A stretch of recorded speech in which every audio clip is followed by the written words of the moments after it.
Halo Lai, balik lagi di channel ini. Sebelum kita mulai, gue mau ngucapin selamat menunaikan ibadah puasa buat kalian yang menjalankan. Semoga Ramadan ini bukan cuma tentang nahan lapar dan haus, tapi juga tentang nahan amarah, nahan ego, dan nahan sisi gelap dalam diri kita sendiri. Karena kalau dipikir-pikir, setiap manusia punya sisi terang dan sisi yang gak semua orang berani lihat. Dan di channel ini, kita gak cuma bahas kasus, kita bongkar sisi tergelap manusia. Kita lihat bagaimana seorang bisa berubah pelan-pelan sampai jadi sesuatu yang bahkan sulit disebut manusia. Malam ini, gue bakal ajak kalian ke sebuah kota modern. Kota yang kelihatannya aman, tertib, maju. Tapi di balik lampu neon dan gedung-gedung tinggi itu, ada teror yang gak kelihatan. Siapkan mental kalian, karena ini bukan cerita karangan.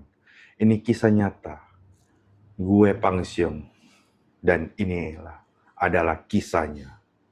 Tahun 2003, Seoul terlihat seperti kota metropolitan pada umumnya. Gedung tinggi berdiri, megah.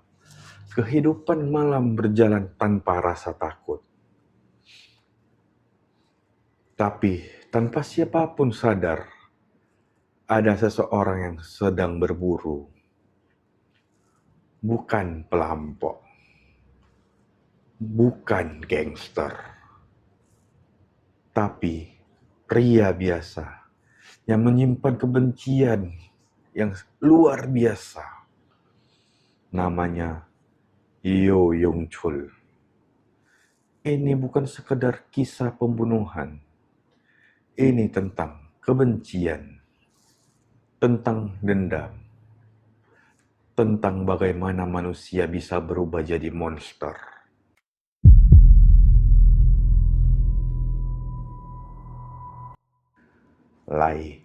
Setiap monster itu pernah jadi anak kecil.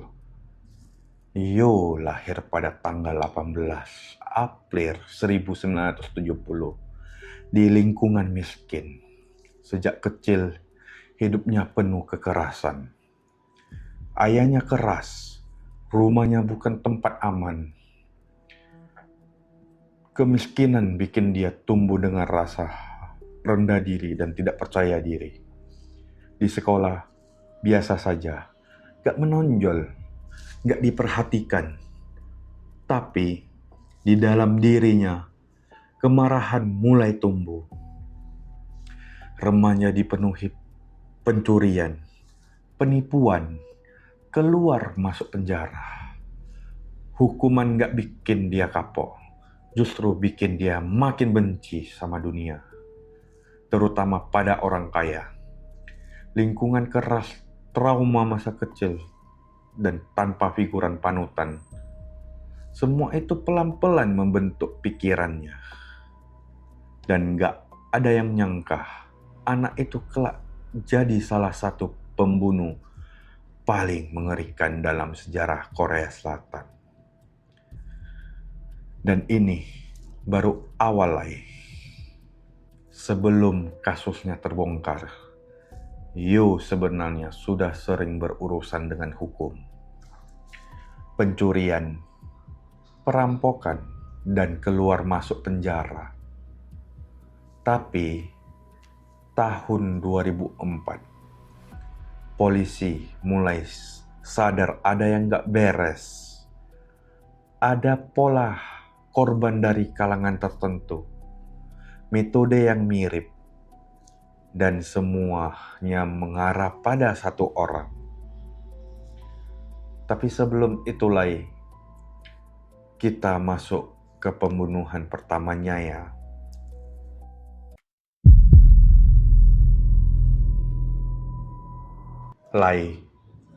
Pada tanggal 24 September 2003, di kawasan elit Gangnam Seoul, pasangan lansia kaya menjadi target pertama. Korban bernama Lee Do-soo, dan Hwa Gyum-hee. Yo menyamar sebagai teknisi agar bisa masuk tanpa kecurigaan sama sekali oleh petugas keamanan. Begitu pintu tertutup, semuanya berubah jadi tragedi. Di pikirannya, dia merasa sedang menghukum orang-orang kaya, seolah dia adalah algojo atas ketidakadilan hidupnya. Tidak ada rasa bersalah maupun penyesalan Lai.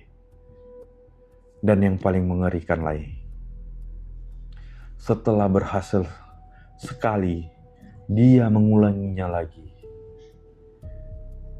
Ini bukan lagi emosi sesaat. Ini sudah jadi pola pembunuhannya Lai. Setelah pembunuhan pertama di Gangnam, semuanya gak berhenti di situ saja. Beberapa hari kemudian, korban kedua jatuh. Masih di kawasan elit Seoul. Masih dengan pola yang sama. Dan masih menyasar orang kaya. Korban kedua adalah seorang pria lansia bernama In-suk.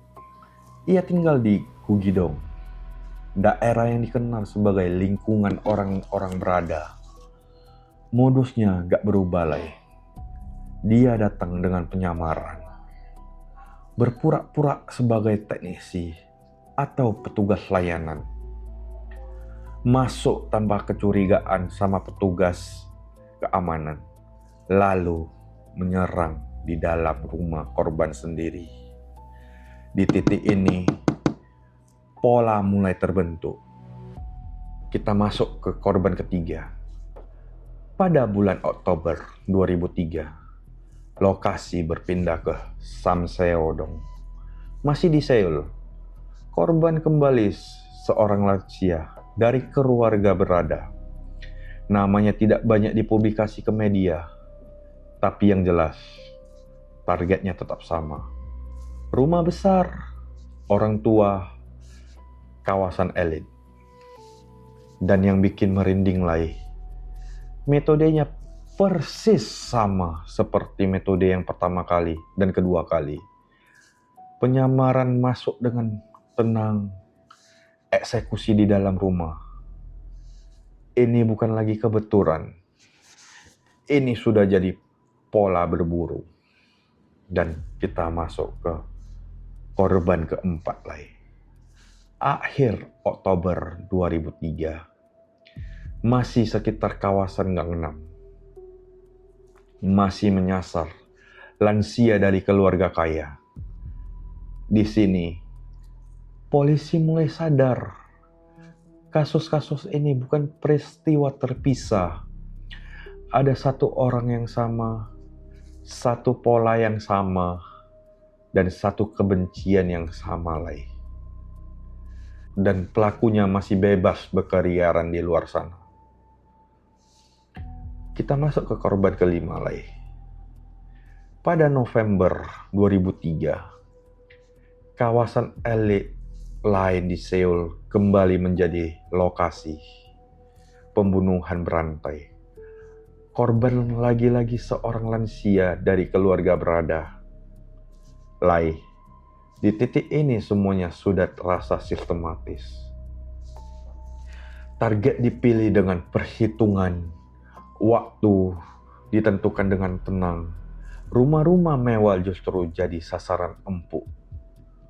Bukan karena uang, bukan karena perampokan, tapi karena kebencian yang sudah sejak kecil dirasainnya. Dan sampai total 8 korban dari karangan orang kaya, ia terus mengulang pola yang sama. Sampai akhirnya tekanan polisi makin ketat dan dia memutuskan mengganti target. Lai, dari sini ceritanya justru makin gelap.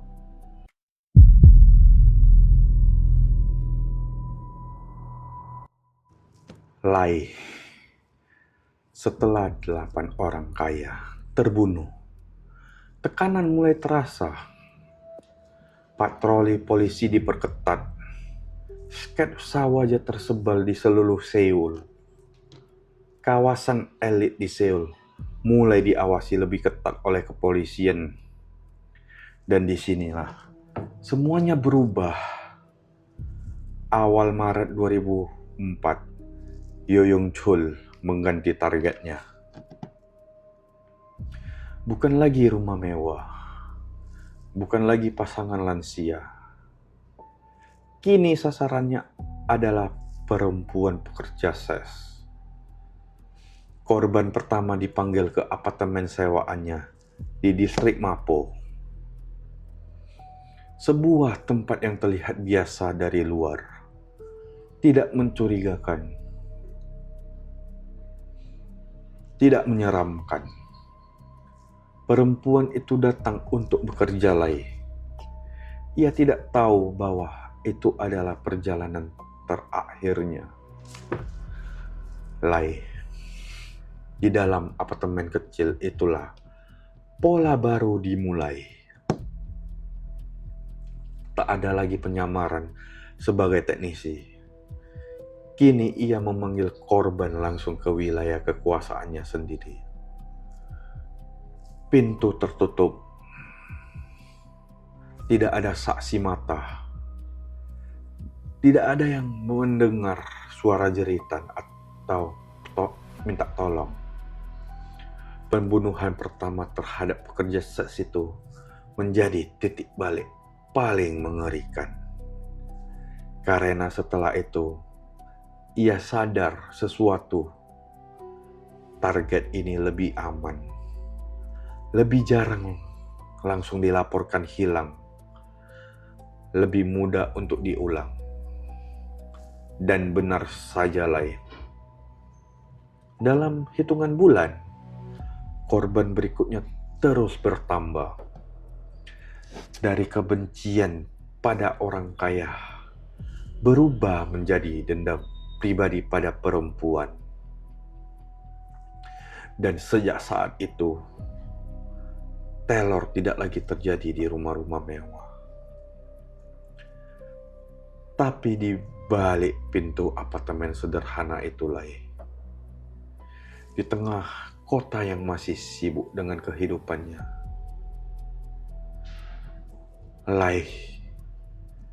kalau korban pertama masih bisa disebut awal perubahan, maka korban kedua adalah bukti bahwa ini sudah jadi pola baru untuk si Young-chul.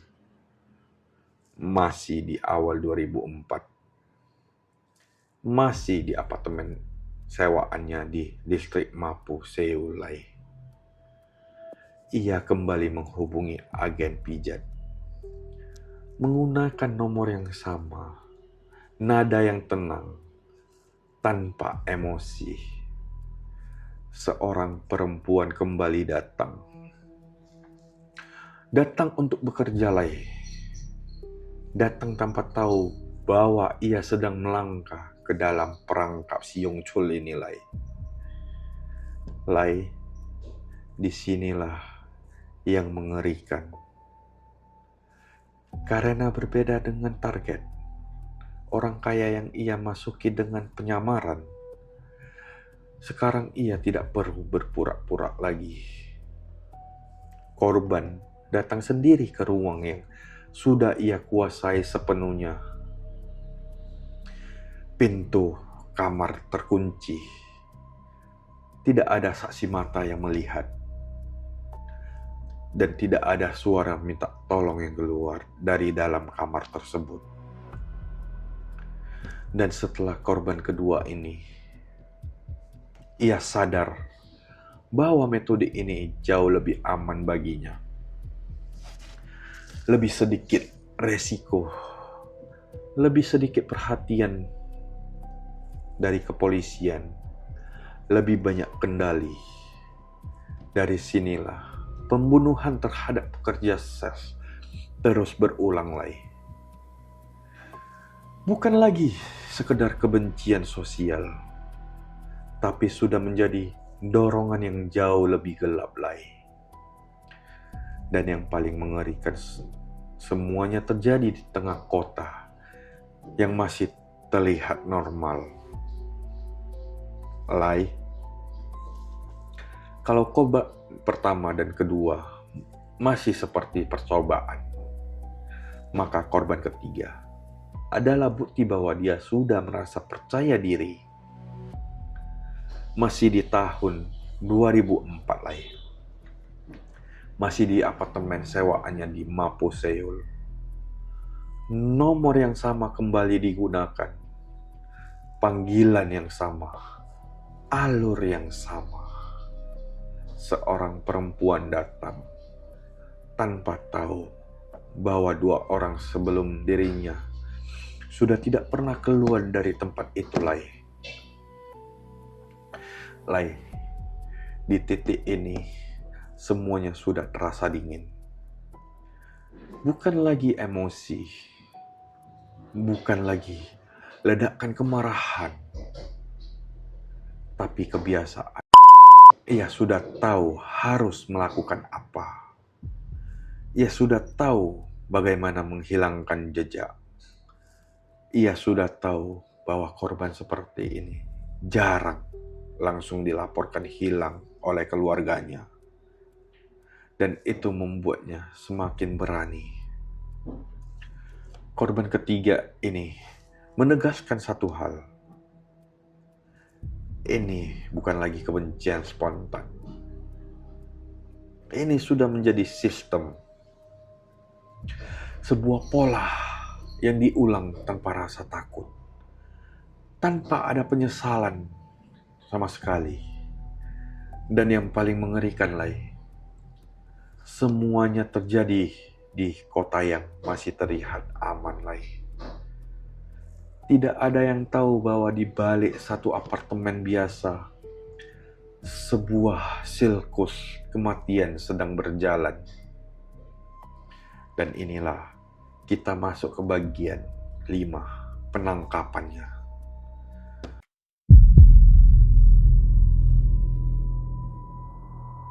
Lai, setelah berbulan-bulan bebas, akhirnya kesalahan itu datang. Pada tanggal 15 Juli 2004, di Seoul, beberapa pekerja seks mulai hilang dengan pola yang sama. Satu nomor telepon, satu pelanggan, dan setelah itu tak ada yang pernah kembali lagi. Seorang pemilik panti pijat mulai curiga ketika nomor yang sama kembali memesan layanan pada tanggal 15 Juli 2004. Ia tidak tinggal diam, Lai. Ia langsung menghubungi kantor kepolisian. Lai, malam itu jebakan dipasang. Korban yang seharusnya datang tidak sendirian. Beberapa orang mengikuti dari jarak aman. Dan saat pria itu muncul, mereka langsung menghadangnya, Lai. Terjadi perkelahian singkat, tapi akhirnya ia berhasil ditahan. Nama pria itu adalah Yoo Young Chul yang kita tahu. Namun, cerita belum sampai selesai, Lai. Saat di kantor polisi, ia berpula-pula kejang karena epilepsi. Polisi melonggarkan bogornya, Lai, untuk memberi pertolongan pertama. Dan dalam momen itu, ia langsung kabur. Bayangkan, Lai, seorang pembunuh berantai bisa lolos dari kantor polisi Seoul. Selama hampir 12 jam, ia menghilang. Tapi pelariannya tidak lama. Keesokan harinya, ia ditangkap kembali di dekat stasiun Yong Diong Po. Lai. Setelah ditangkap kembali, semua orang mengira dia akan diam. Tapi yang terjadi justru sebaliknya, Lai. Di ruang interogasi di Seoul, Yoo Yong Chul mulai bercerita. Tenang, tanpa ada ekspresi ketakutan di mukanya. Ia mengaku telah membunuh lebih dari 20 orang lain. Bukan karena tertekan, bukan karena menyesal, tapi seolah ia sedang menceritakan daftar pekerjaan yang sudah selesai. Lai, yang paling mengerikan adalah saat ia membawa polisi ke lokasi pembuangan jasad. Area pegunungan dekat kuil Pengwon. Tanah digali. Kantong-kantong plastik ditemukan di dalam tanah itu. Dan potongan tubuh manusia di dalamnya. Dan saat rekonstruksi dilakukan, hujan turun deras. Ia berdiri di bawah guyuran hujan, memakai jas hujan kuning dan masker. Gambar itu terekam kamera. Seorang pria pembunuh berantai berdiri tenang di tengah hujan. Sejak saat itu, media Korea menjulukinya The Rain God Killer Lai. Lai, bayangkan bagaimana perasaan keluarga korban saat melihat adegan itu di televisi.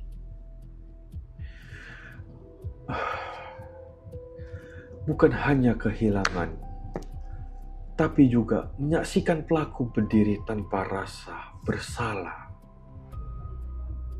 Taylor memang sudah berhenti, tapi luka psikologisnya jauh lebih lama sembuhnya.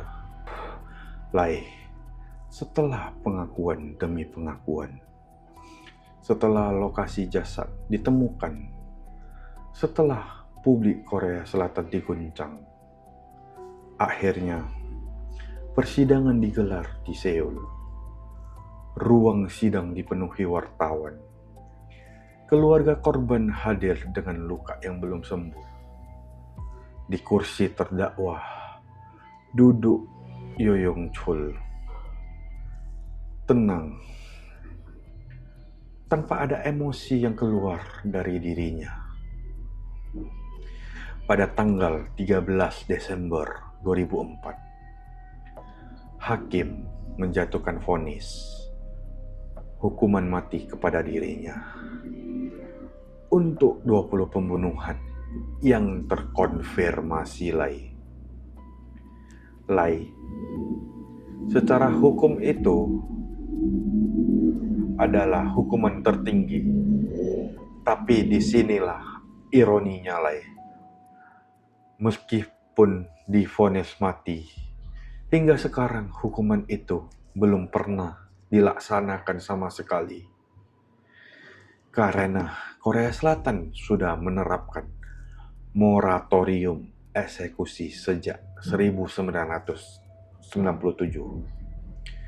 Artinya, ia tetap hidup mendekam di balik jeruji besi, menjalankan hari demi hari di pusat penahanan Seoul. Lai, kisah Yoo Yong Chul bukan cuma tentang seorang pembunuh berantai. Ini tentang kebencian yang dipelihara terlalu lama, sejak kecil. Tentang luka masa kecil yang berubah jadi dendam pribadi. Bukan dendam pribadi juga ya. Tentang sistem yang terlambat membaca pola. Di balik gemerlap kota Seoul, pernah ada teror yang berjalan diam-diam. 20 nyawa melayang sia-sia. puluhan keluarga hancur dan trauma itu tidak akan benar-benar hilang. Ia divonis mati, tapi sampai hari ini hukuman itu belum dijalankan sama sekali, Lai. Lai, menurut kalian apakah itu sudah cukup adil? Atau masih ada yang terasa belum selesai? Tulis pendapat kalian di kolom komentar. Gue pengen tahu sudut pandang kalian kayak gimana. Kalau kalian suka pembahasan kasusnya nyata seperti ini, jangan lupa subscribe dan nyalakan loncengnya ya, Lai. Biar gak ketinggalan kisah gelap berikutnya. Gue Pang Xiong. Sampai jumpa, ketemu di cerita selanjutnya ya, Lai. Adios.